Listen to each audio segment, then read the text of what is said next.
If I told you you could be doing your first handstand push-ups within the next 3 to 6 months, would you believe me? This is a reality for a ton of people. And I actually want to give you the roadmap on how to get there, because if you don't know me, in 6 months, I got from 0 to 67 handstand push-ups in one session, while starting off with a shoulder injury, and prior to that being a wrestler where we didn't even do like any type of hand balance work, any of that stuff. So it was mostly like athletic training I did for a while, and then transitioning to handstands, handstand push-ups, all that. I managed to do 67 reps in one workout with some reps in the tank. I was still able to do way more. I probably could have got to 100 if like gun to my head, but my wrists were kind of hurting a little bit, so I ended it there. I'm going to be teaching you how to do this whole thing. And just to give a little bit more of my story, just so like you can understand and just so you can relate to me a little bit. Over the past year, I started as a wrestler slash volleyball enthusiast slash just general athlete. After getting into wrestling, I had participated for 3 6 months, something along those lines, as like a varsity wrestler. Like for my school, I went to districts. I didn't place very well. It was only my first year, so I kind of got kicked out first round. I was like one takedown away from getting to the next level, but that's besides the point. I basically sucked, is what I'm saying, trying to cope. After that point, I was debating whether or not I wanted to continue, because calisthenics was very attractive to me as a sport, and I was deciding whether or not that was something that I even wanted to continue with. I had went to Minnesota, University of Minnesota, so I'm not going to say like what state I am now, but I had traveled like across states. I had went to a completely different territory, all that kind of stuff. We had traveled there by plane to get to Minnesota, and I wrestled at the University of Minnesota. They had like a whole camp, a whole whatever, and when I was there, it was like 5-hour days, grueling, hard practices, like all that type of stuff. The final day of the camp, it was either the final day or the second to last day it happened. I'm pretty sure it was the final day. The final day of the camp, when I was ready to go home, I was ready to grind calisthenics. I was ready to do my absolute best progress. I get put into what's called a half Nelson. So essentially, like when you grab someone, imagine like I'm the guy on bottom. Someone would stick their hand in between this hole between like my arm and my head, and they would crank down. Because I'm an idiot and I was way too stubborn to get pinned, during a practice match, I rolled into the guy, which was a big mistake. My shoulder came much further than this over my head, and I've gotten significantly more flexible. So I used to maybe be able to get like right here before I would be able to like stop moving. My shoulder came like my elbow was right here, like it came across my head. Shoulder rips. I'm out for 6 months because of it. 4 or 6 months, something along those lines.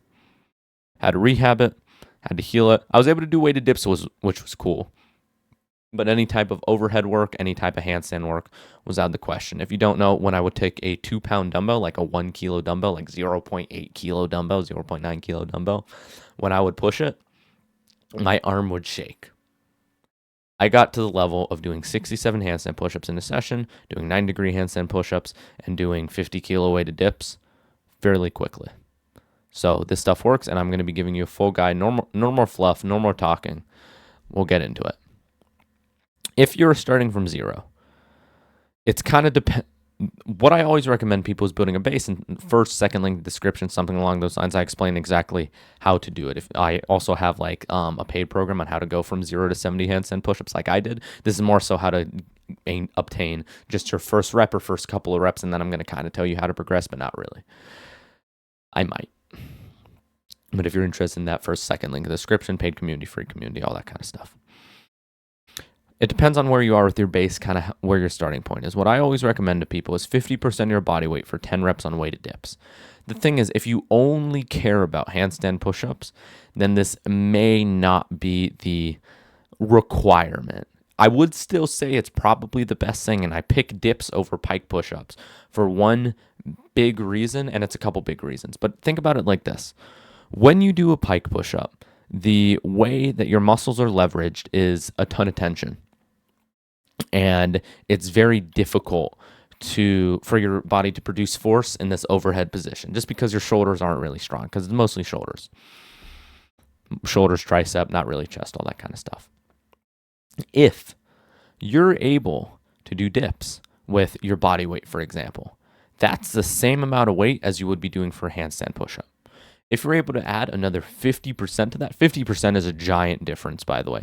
50% in like a powerlifting competition is a difference between like an amateur and like literally the world champion. Like that is a massive difference. Obviously for calisthenics, it's not like quite the same when it comes to like reps and converting skills and all that type of stuff. But 50% is around the range to where I've noticed that most people start to like get just before they experience diminishing returns, which means like you're kind of not really applying like yourself to general strength as much. It's more so like specifics strength that's going to apply better. So just keep that in mind. Doing weighted dips. Think about it like this. It's a lot more total weight.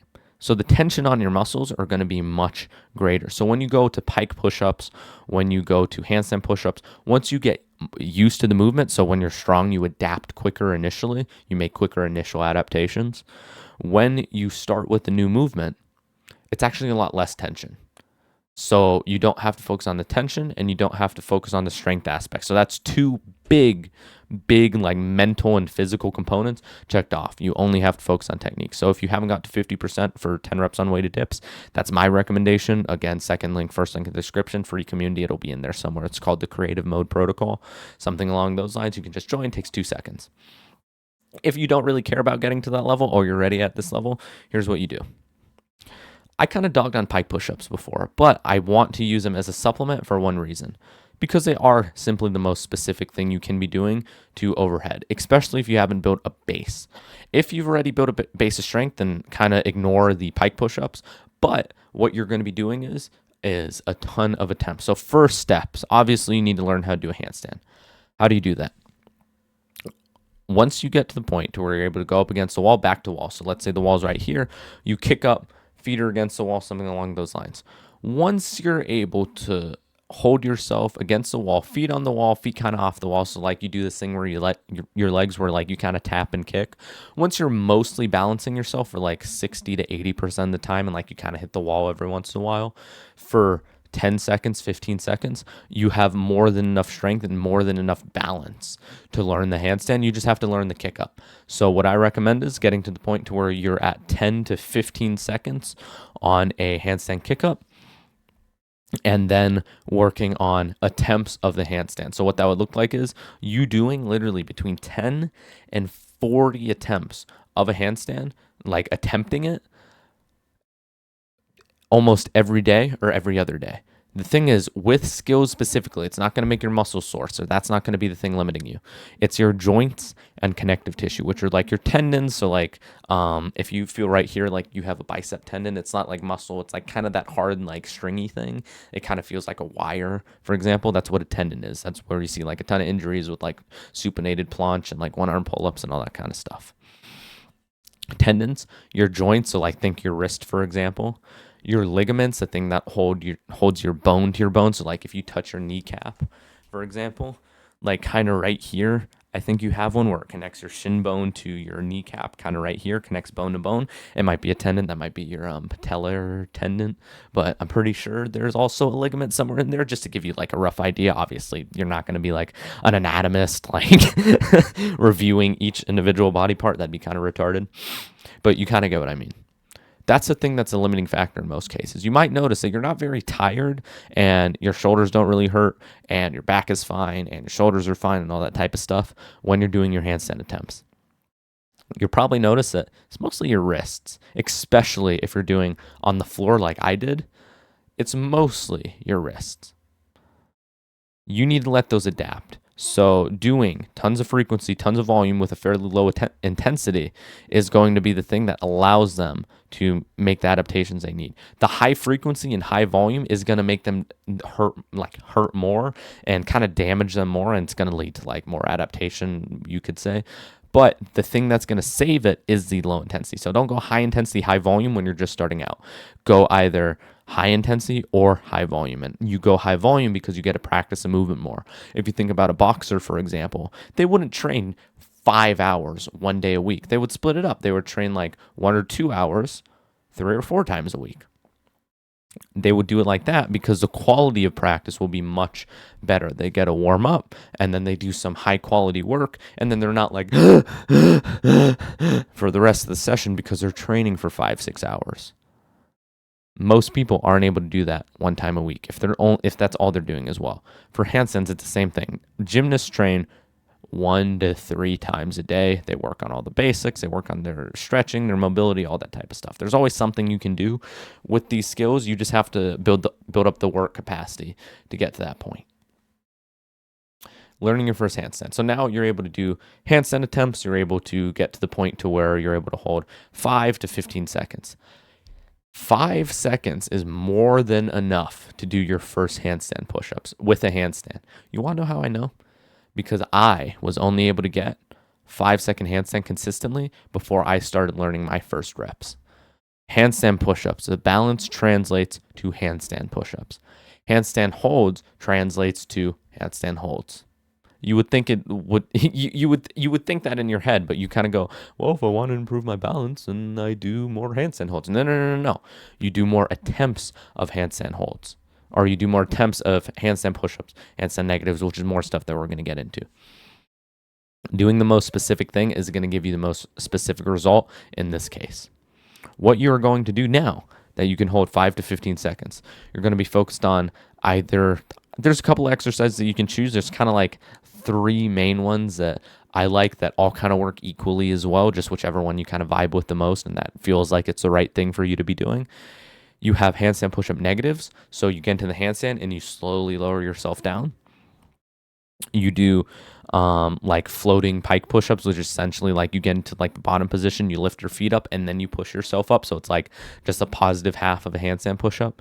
Or you do an L-sit to handstand. I learned with L-sit to handstand, so I'm going to be teaching you that one. All of them are basically the same thing. They're all just different skills. I think L-sit to handstand is the coolest if you want to work on that, but again, by no means do you have to. What you're going to do is you're going to be doing high volume. So if you're strong, especially, you're probably able to go against the wall and do like 5-10 reps. I was on the call with someone in my paid program. I was like on the phone with him one-on-one, and I was talking to him about like handstand progression, his progress, and all that type of stuff. He's able to do handstand work, then weighted dips, and then when he does like overhead pressing, he's able to do 4 or 5 or even 6 handstand push-ups after doing 2 exercises and a ton of sets. Think about that. He's not able to do a handstand push-up yet, but against a wall after being extremely fatigued, he can do 4 to 6 reps. What do you think his limiting factors? What do you think the thing is that's actually limiting him? Think about this. Think about like completely autistically, like completely like just with retard mentality. What do you think the thing stopping him is? It's 2 words. The balance. It's the balance that's the thing limiting him. Obviously, and that's the case for most guys. Handstand push-ups aren't really a strength skill. You don't really have to be that strong to do them. Obviously, I'm recommending you to get strong, but that's the point to where you have the ability over a certain period of time to do 70 reps in a session. You only need 50% of your body weight for 10 reps on dips, for example, and then you just have to work on like the progressions up to the point, but you got to skip a ton of them. That's all that you have to do. So now you're getting to the point where you're just doing a ton of sets with 1 rep. Doing 5, 10, 20 sets. Not with this progression quite yet. I'm going to explain to you kind of like the roadmap of how to get to your first rep in a second, but that's how you do it. When you're picking your progression, floating pike presses, L-sit to handstand, negative handstand push-ups, whatever, you're going to do up to 10 sets, 8 sets of 1 rep. And you're just going to focus on technique and balance and doing it slow and making sure you're getting everything correctly and your hips are in the right place and you're squeezing your glutes in the right way and your feet are in the right position and all that type of stuff. Record yourself. This is a very important thing. Record yourself to see what you did wrong, because how you're supposed to do a handstand like traditionally is you're supposed to be kind of in a straight line. I personally think a little bit of banana is fine. You look at the best athletes in the world do handstands, almost none of them have like a perfectly straight one unless like that's their thing, and even then they suck at other skills, like proportionately. It's fine to have a little bit of banana. I do too. It's completely cool. Ideally though, you want your hips to be stacked over your arms that are stacked over your shoulders. It doesn't really matter what you do with your legs and your hips that much, like if there's a little bit of pike or a little bit of lean backwards or forwards or whatever, like in this part. But if you have your hands here, shoulders here, hips here, then you're completely fine. All good. That's all you have to do to balance. And if you see yourself constantly falling one way or the other, you know, okay, push with my fingers more. Okay, I need to kick up like this. I need to move my hand position like this, that type of thing. Getting to that spot to where you're able to have like a roughly 80% success rate. So let's say over the course of 10 sets, you do 8 reps total. You have an 80% success rate. What it's going to look like, your progress is first session, you might do 1 total reps in 10 sets. Second session, you might do 2 total reps in 10 sets. Session 3, you might do 3 reps in 10 sets. Session 4, 4 reps in 10 sets. Kind of like this, and the reps will get higher quality. You'll be doing more of them, and you want to measure it based off that. Progress is progress, even if it's small. And that's the main thing you want to focus on. You want to focus on technique. You want to focus on total reps. Those are the most important things. Intensity comes mostly later. Like if you're looking for a max out set, I would say before you go for any kind of like maxing out to where you're seeing just how many you can do in a row, getting to 50 handstand push-ups total in 8 to 12 sets is probably best. And that's just my opinion. Other people might disagree, but they can suck it, and I'm right, and we're right. Bro, we got this.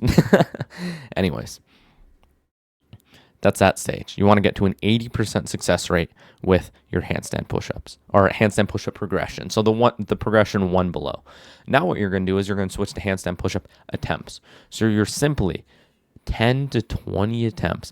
To put this into perspective, the first time I did my first handstand push-up, I did 42 attempts, and I got 1 rep. But guess what happened the second session? I did 6 reps, or I did 7 reps in 6 sets. My the guy who I mentioned before who was on the coaching call with Dennis, he might be watching this. What's good, bro? The guy who's in my community who I was on the call with, he went from like barely a handstand push-up. And then we won the call. I gave him advice for all of this and like how many sets and reps to do, all that type of stuff, like the type of intensity to use. He did 2 reps in a row. First session using this, when every once in a while he was able to do like kind of a half rep. He did 2 reps in a row, and they weren't perfect by any means, but they were still a heavy improvement from what he was doing before. And he had never done that before, and it was easy. He messaged me and he was like, "Yo, bro, this works." Obviously, because I've done it and I've coached people through it. I'm giving you this advice, 1, because I want to sell you stuff. I'm being 100%. This is a business, 100%. But 2, because I want to give my younger self some advice, because I made a ton of mistakes when I started. I'd probably be at like friggin' 100, 150 handstand push-ups. If 1, I hadn't got injured, but 2, I had like done all the right things, because I was kind of progressing like a retard in the beginning. Like the first 1 or 2 months was kind of a waste of time. Now what you're going to do is, like I mentioned before, 10, 20 sets of doing 1 attempt. After a certain amount of time, these attempts will just become reps. Now you're doing 20 sets of 1. And then if you fall, you just like kick back up. It's not very complicated. 20 sets, 1 rep, rest a couple of minutes, rest a couple of seconds, whatever. That's all you need to do. Now you've learned the first handstand push-up. It's so simple, such an easy roadmap. There's not a ton more context that you would need. Obviously, I explain it even more context with a bunch of bonuses inside my free program, all that kind of stuff. But that is all that are inside of my paid program. Sorry, that's all the stuff you really realistically need. If you want to learn just like a different roadmap and a more structured roadmap, I have my paid and free community, Creative Mode Protocol and Creative Mode Plus, free, paid, all that kind of stuff. First, second link description. Maybe there's other links by now. Who knows? That's been everything. My name's been Brandon. Keep doing the best of doing your best. Trust God. Signing off.